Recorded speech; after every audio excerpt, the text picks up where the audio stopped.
समजा तुम्हाला कोणी बोललं की तुम्हाला 1 कोटी रुपये देतो, पण महिनाभर मोबाईल पासून लांब राहायचं, म्हणजे सोशल मीडिया पासून लांब राहायचं, त्याचा अजिबात वापर करायचा नाही.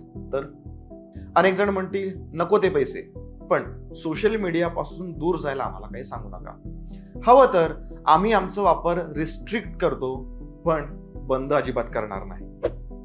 नका करू बंद, पण रिस्ट्रिक्शन्स खरंच गरजेचे बनलेले आहेत. तुम्हाला काय वाटतं? कारण सध्या काय चाललंय आपण सगळे बघतोच आहोत.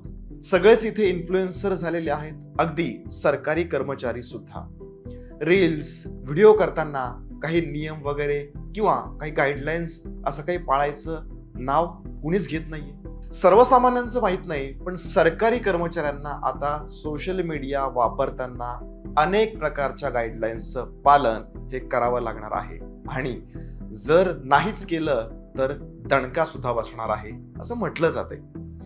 काय आहे त्या गाईडलाईन्स आणि त्याचं पालन नाही केलं तर काय कारवाई सरकारी कर्मचाऱ्यांवरती होणार आहे, या व्हिडिओमध्ये आपल्याला बघायचं आहे डिटेलमध्ये.